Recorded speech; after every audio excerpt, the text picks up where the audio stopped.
우리는 하나님이 우리 안에서 이루시려는 에베소 1장에서 본 바와 같은 하나님의 영광의 찬송이 되게 하시려는 그의 크신 뜻을 이루기 위하여 우리를 현실에 묶는다 하는 부분을 생각해 오고 있습니다.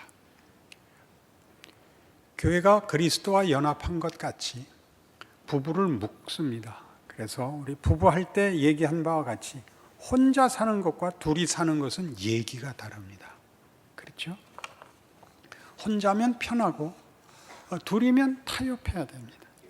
타협이라는 것은 무슨 양보하고 이러는 간단한 문제가 아니라 둘이 하여튼 같이 가야 됩니다.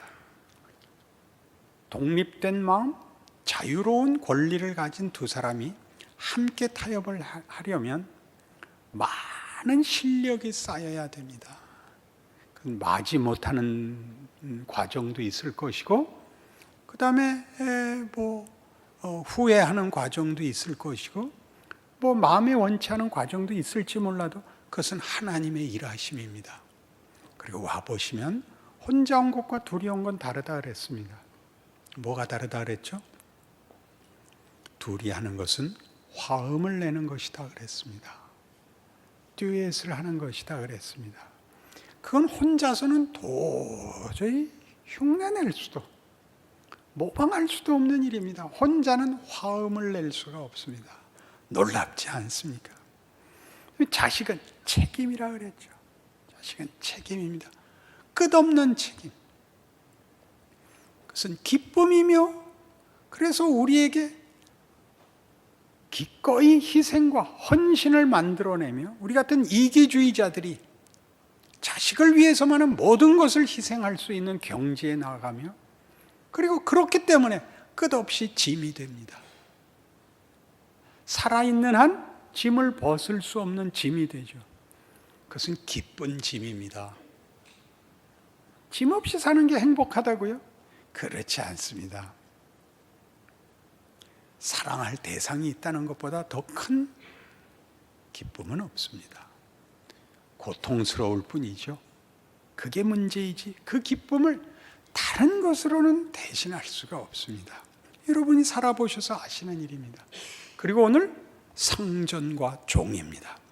하나님의 묶으심, 하나님의 붙드심, 하나님의 영광의 찬송으로 우리를 몰고 가시는 하나님의 일하시는 하나님의 실제적인 성경의 증언들을 이해하지 않고 자기가 원하는 것을 방법으로만 하나님을 동원하려고 하면 언제나 신앙과 현실에 괴리 현상이 생깁니다. 성경은 높은 지위를 가져야 옳은 것이라고 말하는 적이 없습니다. 여기 상전과 종은 이 서신을 보낼 때는 그것이 노예였습니다. 남에게 목숨을 맡기고 사는 노예. 그 노예의 자리를 벗어나라 그러지 않습니다. 노예라는 그 억울한 조건들 속에서 하나님이 일하시는 것을 기억하라고. 상전을 어떻게 대하라고요? 죽게 하듯, 주를 모시듯. 물론 상전에게도 잘해야 된다고 얘기가 나오지만 초점은 부부에서도 그랬듯이 순종해야 되는 쪽에 초점이 가 있습니다. 아내들이요, 부모들을, 그리고 종입니다. 이 일은 우리 현실에서 모두에게 일어나는 일이기 때문에 구태여 종교적인 어떤 명분을 세우거나 또는 실천이라는 이름을 갖다 붙일 필요가 없이 매일 일어나는 하나님의 성실하신 간섭입니다. 우리의 현실이 어떻게 되어 있느냐 하면 우리가 이 세상에서 나그네로 사는 것이 현실입니다. 나그네로 산다는 것은 굴러온 돌이 되는 것입니다. 박힌 돌이 아니라 굴러온 돌이 되는 것입니다. 누가 맨 먼저 생각나죠? 아브라함을 좋은 때만 써먹었죠. 아브라함은 늘 굴러다니는 돌로 삽니다. 그는 나그네된 인생을 살아서 어디를 가서든지 장막을 치고 식솔들을 데리고 유하려면 먼저 있었던 사람들에게 한 수 양보할 수밖에 없는 처지로 평생을 삽니다. 기업으로 얻은 땅은 뭐 하나? 묘지, 막벨라 굴 하나. 그리고 가라 하면 가야 되고 머물라 하면 머물러야 하는 그 인생을 평생을 삽니다. 얼마나 많이 양보했을까요? 우리가 아브라함의 사건을 성경에서 세세히 다 기록하지 않았으니까 아브라함의 큰 이름 때문에 아브라함이 손쉽게 나그네 인생을 사는 것으로 쉽게 지나가는데, 대표적인 그의 고단한 인생의 예로 애굽의 기근을 피하여 피난 갔다가 아내 뺏긴 사건이 나옵니다. 그가 자기가 죽을까 봐 아내를 동생이라고 속였습니다. 그래서 바로가 뺏어갔죠. 왜 그렇게 얘기해야만 됐었을까요? 힘이 없으니까. 아내라 그러면 자기를 죽일 거니까. 자기 동생이라 그러면 자기도 살고 거기서 그 위기를 넘을 수 있을 것 같은 그런 인생을 늘 살았으니까, 늘 그런 조건 속에 있었으니까 그 거짓말했죠. 하나님이 개입하여 바로가 놀래고 아내를 돌려받습니다. 그것이 거기 아닌 다른 모든 경우에도 다반사로 일어났던 반복된 그의 생애였던 것입니다. 롯과는 어떻게 헤어졌죠?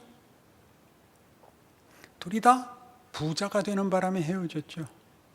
같이 살기에는 너무 둘 다 부자가 돼서 너무 가축이 많아지고 재산이 늘어서 같이 살 수가 없다.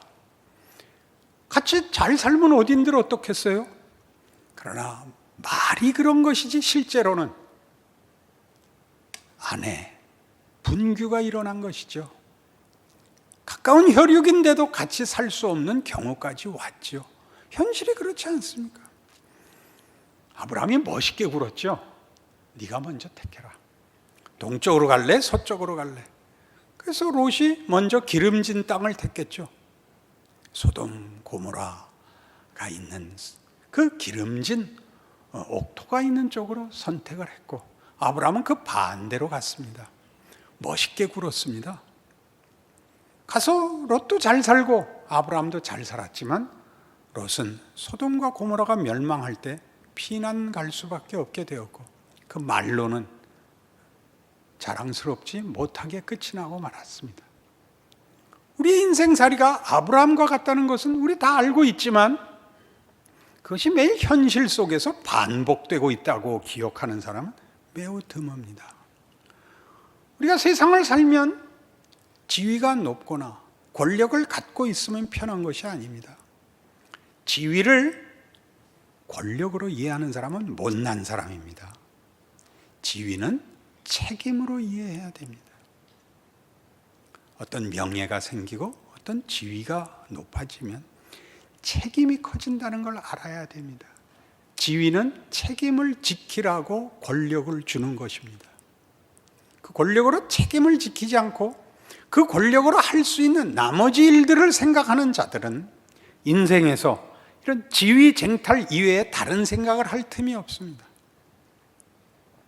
지위가 높아지면, 더 가지면 그럼 손쉬운 인생이 되는 것이 아니라 우리에게 준 조건 속에서 하나님의 사람으로 살 것이냐를 묻는 것이 매일입니다. 매일의 삶. 여길 벗어나기 위하여 싸우는 것이 아니라 주어진 조건 속에서 어떻게 하나님의 사람으로 살래? 라고 매일 묻습니다. 어떻게 하시겠습니까? 여러분이 만나는 사람은 여러분이 보기 좋은 기쁜 사람만 만나는 것이 아니라 성전과 종에서 보듯이 사회생활이란 하루의 생존을 위해서 필요한 수고를 위한 사회생활이란 기껏해야 이해관계로 모이는 것입니다. 이해관계로 모이면 다른 모든 것 필요 없이 능률, 유용, 이외에 아무것도 필요 없어집니다. 그 냉혹한 현실 속에서 마치 아브라함이 아내를 뺏긴 것 같은 현실 속에서 어떻게 할 것인가? 성경이 묻습니다. 그 조건에서 그 말이 안 되는 비정한 오직 현실을 넘기기에 급급한 세상에서 너희는 달라라 그러는 것입니다. 너희는 달라라. 로마서 12장. 너희는 달라야 한다. 로마서 12장. 그게 우리 로마서에 구원받은 모든 성도들에게 이렇게 요구됐었죠. 14절부터 보죠. 너희를 박해하는 자를 축복하라. 축복하고 저주하지 말라. 즐거워하는 자들과 함께 즐거워하고 우는 자들과 함께 울라. 서로 마음을 같이 하며 높은 데 마음을 두지 말고 도리어 낮은 데 처하며 스스로 지혜 있는 체 하지 말라. 아무에게도 악을 악으로 갚지 말고 모든 사람 앞에서 선한 일을 도모하라.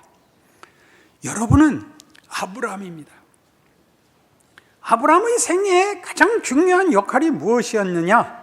그가 세상에 나가서 자기네 터가 없는 굴러온 돌이 되어 모르는 곳에 흘러들어가자 만나는 사람들이 다 공평하게 대하지 않았을 것입니다. 속이고 그리고 윽박지르고 그리고 토박이들의 텃세를 감수해야 됐었겠죠.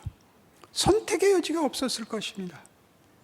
거기서 비로소 아브라함은 무슨 역할이 생기느냐 하면 지는 역할을 감수하게 되죠. 지는 역할. 이겨야만 생존한다는 세상의 법칙 가운데 져도 된다는 유일한 사람이 되게 된 것입니다. 져도 된다는 게 무슨 뜻인지 아시죠? 져도 된다. 악한 방법이나 더러운 방법으로 이길 필요 없습니다. 그것은 얼마나 큰 권리인지 아십니까? 악을 쓸 필요가 없다는 것, 치사해지지 않아도 된다는 것이 얼마나 큰 명예인지 아십니까? 너는 복의 근원이 될지라. 비로소 사람들이 처음으로 자기네가 사는 식, 자기네가 매달린 운명과 다른 자를 처음 보는 겁니다. 저도 지지 않는 사람을 보게 되고 공포와 두려움을 만들어내지 않는 사람을 보게 되는 것입니다. 어떻습니까?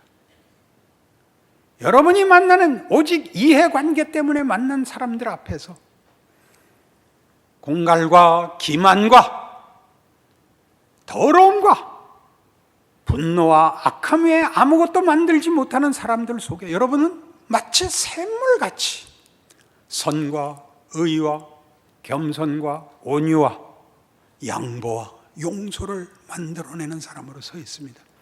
그걸 다 압도하거나 다 바꿀 필요가 없습니다. 여러분 자신이 그 역할을 하고 있으면 됩니다. 세상의 빛이고 세상의 소금이죠. 이렇게 생각하지 마십시오. 모두를 소금으로 만들자. 소금밭이라는 것은 칭찬일 수 없습니다. 소금밭은 저주입니다. 쑥대밭이 됐다보다 더 처참한 아무 농작물도 심을 수 없는 데를 소금밭이라 그러는 것입니다. 소금은 골고루 뿌려야 되는 것입니다. 가로등은 한데 모여 있으면 안 되는 것입니다. 어둠 속에 빛나는 하나인 것입니다. 그러니 주변에 온통 흑암이 큰 소리를 치고 전부인 것 같은 곳에 홀로 불을 밝히고 서 있는 압도당한 삼켜진 것 같은 존재로 있는 것입니다. 그것이 여러분의 현실입니다. 그 현실의 위대함을 아십니까? 더러워지지 않아도 되는 것. 우리 이미 했지요. 에베소서 4장이었습니다. 에베소서 4장 25절 그런즉 거짓을 버리고 각각 그 이웃과 더불어 참된 것을 말하라. 이는 우리가 서로 지체가 됨이라. 분을 내어도 죄를 짓지 말며 해가 지도록 분을 품지 말고 마귀에게 틈을 주지 말라. 도둑질하는 자는 다시 도둑질하지 말고 돌이켜 가난한 자에게 구제할 수 있도록 자기 손으로 수고하여 선한 일을 하라. 무릇 더러운 말은 너희 입 밖에도 내지 말고 오직 덕을 세우는 데 소용되는 대로 선한 말을 하여 듣는 자들에게 은혜를 끼치게 하라. 저주나 심판을, 보복을 하지 마십시오. 그것이 얼마나 큰 명예고 얼마나 큰 복인가를 이해하셔야 됩니다. 여러분이 세상에서 나그네 같이 채이고 여러분이 약자인 것 같이 당하는 모든 것 속에 여러분이 사실은 빛이고 소금이라는 성경의 가르침을 이해하지 못하면 여러분의 하루하루는 급급하며 주일날 모여 간신히 숨 한 번 쉬고 할 수 없이 월요일부터 토요일까지 묶이는 인생인 것 같이 느낄 겁니다. 아니요. 우리가 묶여있는 그곳에 하나님이 나를 보냈고 함께 하시고 그들이 결코 듣도 보도 못한 것들을 만들어내시고 발휘하신다고 이해하셔야 여러분의 인생은 신자된 기쁨과 기적을 비로소 이해하게 됩니다. 그러면 인생이 쉬워지나요? 아니요. 하나도 안 쉽습니다. 멋있어지는 게 얼마나 어려운지 아십니까? 안 멋있는 게 쉽습니다. 멋있는 것은 우리가 생산하거나 우리가 필요로 하는 결과를 낳지 않습니다. 그건 하나님이 하십니다. 우린 그건 모릅니다. 하나님이 언제 어떻게 무슨 일을 하실지는 하나님께 달려있고 하나님이 선하시고 내가 그의 영광의 찬송으로 부름받았다는 사실 하나밖에는 더 이상 아는 게 없습니다. 그러니 우리는 질 수가 없습니다. 도둑질하지 않습니다. 내가 심지 않은 것 결과 바라지 않습니다. 내 것이 아닌 것 욕심내지 않습니다. 더러운 말 하지 않습니다. 그것은 스스로 오물을 뒤집어 쓰는 것이기 때문입니다. 그러니 이어지는 말에서 보시겠습니까? 하나님의 성령을 근심하게 하지 말라. 그 안에서 너희가 구원의 날까지 인치심을 받았느니라. 너희는 모든 악독과 노함과 분냄과 떠드는 것과 비방하는 것을 모든 악의와 함께 버리고 서로 친절하게 하며 불쌍히 여기며 서로 용서하기를 하나님이 그리스도 안에서 너희를 용서하심과 같이 하라. 이렇게 하라는 게 마음대로 해도 좋다, 그렇게 내버리라는 뜻이 아닙니다. 명예를 가지세요. 자존심을 지키세요. 그러나 다르셔야 돼요. 아브라함이 롯을 구하기 위하여 하인들을 데리고 무장하고 가서 칼로 쳐서 뺏어와요. 그건 다른 거예요. 아유, 잡혀갔으면 할 수 없지. 그렇지 않아요. 자신의 인생을 지켜야 하는 것은 생존을 지켜야 하는 것과 같은 거예요. 생존을 지켜야 해요. 그러나 치사하게 지키지 않죠. 내게 사는 것이 그리스도니 죽는 것도 유익함이니라. 사도 바울의 고백이에요. 살아서 책임을 져야, 책임을 지기 위해 살아야 되는 때가 있고 죽어도 되는 때가 있어요. 그건 나중에 분별과 안목이 생겨야 되는 일이에요.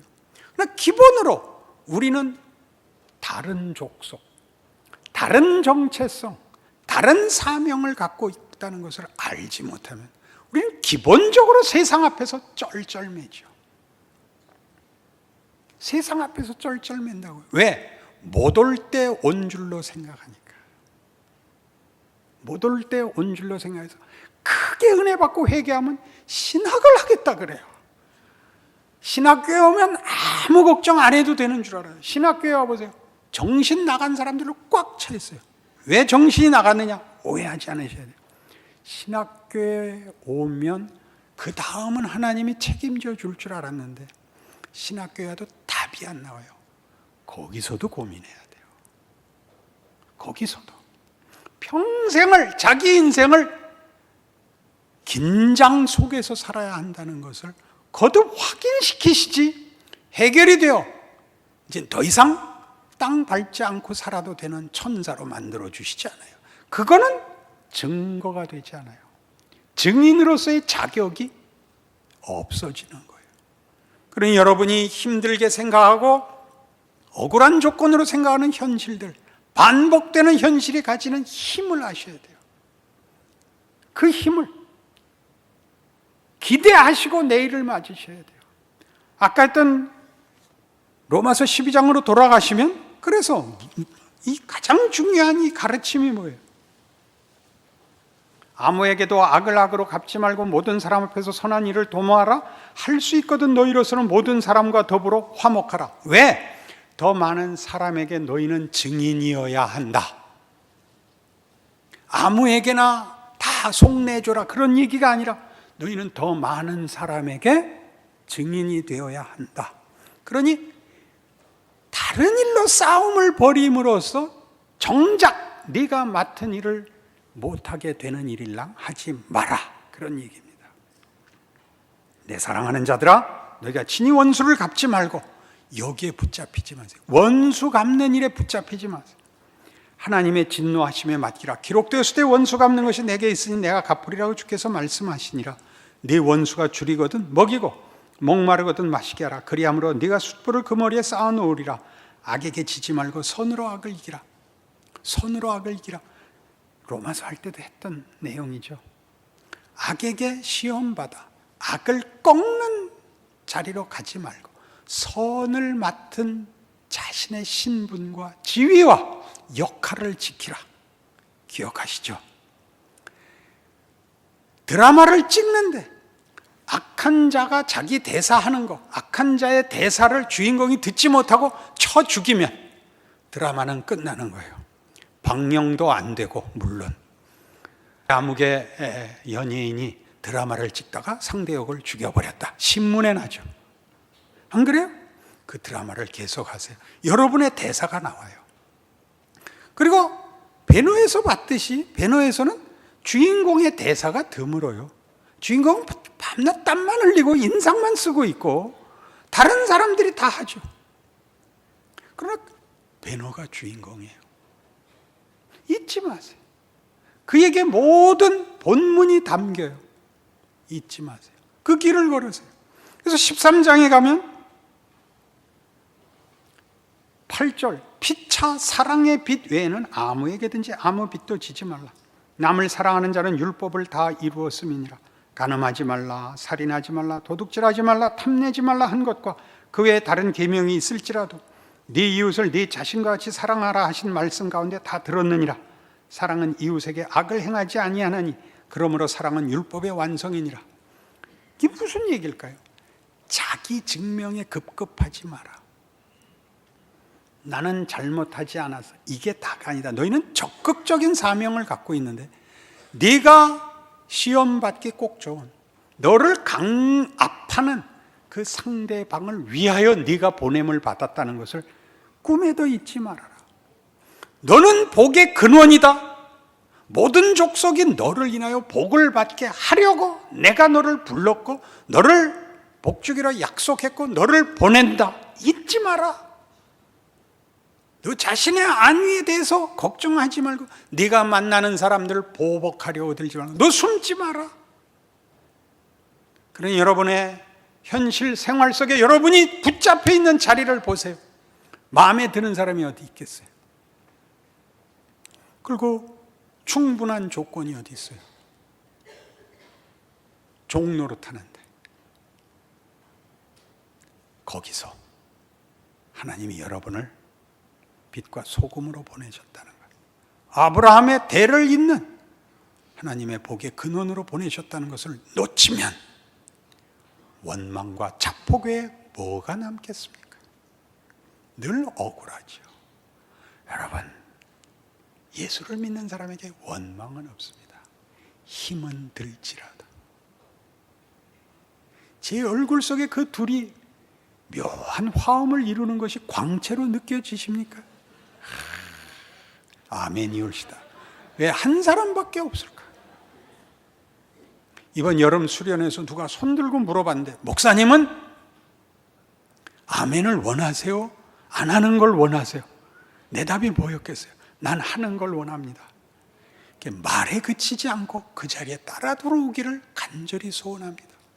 여러분의 각각의 형편이 최상의 조건이며 여러분 각각에게 준 조건이 최고의 능력이라는 것을 기억하시는, 아니 확인하시는, 복된 삶이라는 것 아시는 명예와 자랑이 여러분 내일부터 아니 지금 돌아가시는 발걸음부터 시작해서 넘치고 넘쳐서 우리가 있음으로써 나와 내 식구, 내 이웃, 내가 속한 교회 그리하여 우리가 사는 나라와 백성에게 복된 결과를 가져온다는 그 위대한 사명감으로 벅차시기를 축복합니다. 기도하십시다. 하나님 아버지 은혜를 감사합니다. 우리의 삶이 얼마나 놀라운 것인가. 성육신에서 이루신 기적들이 어떻게 반복적으로 인류에게 허락되고 있는가, 예수를 믿는 그의 자녀들에게 넘쳐나는가 확인했습니다. 웃을 수 있는 실력 주시옵소서. 용서하고 하나님의 자녀라는 영광을 드러내는 책임 감당할 믿음도 주시옵소서. 그리 살아 모두가 남의 얘기로 듣지 않고 자기의 생애로 확인하는 기적의 생애를 사는 기쁨도 주시옵소서. 예수님 이름으로 기도합니다. 아멘.